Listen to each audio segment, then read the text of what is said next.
Assalamualaikum warahmatullahi wabarakatuh.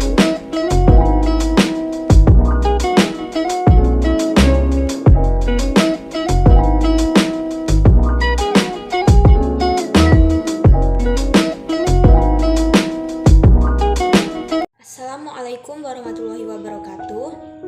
Dengan saya Lia Anggriani. Pada video kali ini kita akan mempelajari mengenai teks eksplanasi. Yang akan kita pelajari yaitu pengertian teks eksplanasi, gagasan utama, dan fakta. Pengertian teks eksplanasi. Teks eksplanasi adalah teks yang menjelaskan proses terjadinya atau terbentuknya suatu fenomena alam atau sosial. Suatu peristiwa, baik peristiwa alam maupun sosial, yang sering terjadi di sekitar kita, yang selalu mempunyai hubungan sebab akibat dan proses. Selanjutnya kita masuk ke bagian ciri-ciri teks eksplanasi. Ciri-ciri teks eksplanasi yang pertama itu memuat informasi berdasarkan fakta. Yang kedua, berisi informasi yang bersifat keilmuan. Dan yang ketiga, menjelaskan proses terjadinya fenomena alam atau sosial. Ciri-ciri teks eksplanasi ini penting untuk kalian pahami dalam menentukan sebuah teks eksplanasi atau bukan. Bagaimana cara menentukan teks eksplanasi itu? Kalian harus terlebih dahulu mengetahui ciri-ciri dari teks eksplanasi. Yang pertama itu terdiri dari fakta, yang kedua bersifat keilmuan, yang di dalam teks tersebut terdapat teori keilmuan, dan yang ketiga menjelaskan proses terjadinya suatu fenomena alam atau sosial. Nah, jika ketiga hal itu ada dalam teks tersebut, maka teks tersebut bisa kita namakan dengan teks eksplanasi. Selanjutnya, setelah kita masuk ke bagian ciri-ciri dari teks eksplanasi, kita akan masuk ke bagian tujuan dari teks eksplanasi. Tujuan teks eksplanasi yang pertama, menjelaskan fenomena yang terjadi, dan yang kedua, menjelaskan sebab akibat suatu peristiwa. Selanjutnya, bagian dari gagasan utama suatu teks eksplanasi. Gagasan utama adalah gagasan yang menjadi inti suatu permasalahan yang terdapat pada paragraf atau wacana dan biasanya diikuti dengan kata penjelas. Biasanya, gagasan utama ini bisa terletak di dalam paragraf utama, akhir, maupun campuran. Paragraf ini terbagi atas beberapa jenis. Yang pertama, paragraf deduktif. Paragraf deduktif adalah kalimat utama berada di awal kalimat diikuti penjelas. Yang kedua, paragraf induktif, yaitu kalimat utamanya berada di akhir kalimat. Dan yang ketiga, paragraf campuran, yaitu kalimat utamanya berada di awal dan akhir paragraf. Selanjutnya masuk ke bagian fakta. Fakta adalah sesuatu hal yang telah terbukti kebenarannya. Fakta itu berisi sesuatu yang benar-benar ada, dan pernyataan dari sebuah fakta biasanya sulit untuk disanggah oleh siapapun. Berikut ini contoh teks eksplanasi yang berjudul Gunung Meletus. Gunung meletus adalah salah satu fenomena alam yang terjadi karena endapan magma di bagian perut bumi. Gas di dalamnya akan disembur dengan kekuatan yang besar. Hal itulah yang membuat gunung meletus menjadi bencana alam yang sangat besar. Banyak sekali gunung berapi di Indonesia yang masih aktif.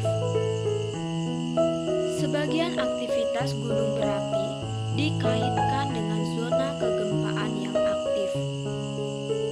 Salah satu tandanya adalah perubahan suhu dan tekanan yang cukup tinggi pada batas lempeng bumi. Akibatnya, material seperti bebatuan akan meleleh di sekitar gunung. Bebatuan yang meleleh itu disebut dengan cairan pijar. Efek dari gunung meletus menjadi ancaman untuk makhluk hidup. Oleh karena itu, gunung meletus menjadi fenomena alam yang sangat mengerikan dan menegangkan. Karena letusan gunung dapat memecah pulau lalu menciptakan sebuah danau. Informasi yang diperoleh dari teks eksplanasi gunung meletus yaitu teks tersebut menceritakan sebuah fenomena atau kejadian alam yaitu terjadinya gunung meletus. Teks eksplanasi gunung meletus itu termasuk ke dalam jenis fenomena alam, di mana dalam teks eksplanasi tersebut terdapat 3 gagasan utama. Dan teks eksplanasi gunung meletus itu juga termasuk ke dalam jenis paragraf deduktif yang ditandai dengan setiap paragraf ketiganya tersebut gagasan utamanya terletak di setiap awal paragraf yang ditandai dengan warna merah tersebut. Supaya teman-teman semua paham apa sih paragraf deduktif, paragraf induktif, dan paragraf campuran itu. Nah, akan saya tampilkan contoh dari paragraf ketiga tersebut. Harap disimak ya teman-teman semua. Berikut ini contoh paragraf deduktif, paragraf induktif, dan paragraf campuran. Paragraf deduktif. Tsunami adalah istilah yang berasal dari Jepang, terdiri atas 2 kata, su dan nem, yang berarti pelabuhan dan gelombang. Para ilmuwan mengartikannya sebagai gelombang pasang atau gelombang laut akibat gempa. Teks yang berwarna merah itu adalah gagasan utama.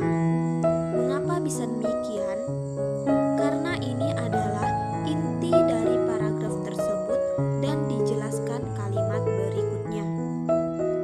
Paragraf berikutnya, paragraf induktif. Kerusakan terbesar terjadi saat tsunami tersebut menghantam permukiman penduduk sehingga menyeret apa saja yang dilaluinya. Oleh karena itu, tsunami memang telah menjadi salah satu bencana yang menyebabkan kerusakan yang sangat besar. Nah, gagasan utama ini terletak di bagian akhir. Mengapa bisa di akhir? Karena memang jenis paragrafnya. Paragraf induktif itu ditandai dengan kata kunci oleh karena itu, oleh sebab itu, dengan demikian, dan jadi. Jadi, gagasan utamanya itu terletak di paragraf terakhir. Selanjutnya, paragraf campuran. Tsunami adalah bencana besar bagi manusia. Kenapa tidak? Hal-hal berharga yang dimiliki manusia bisa lenyap dalam hitungan detik. Oleh sebab itu, bencana tsunami menjadi bencana terbesar bagi manusia.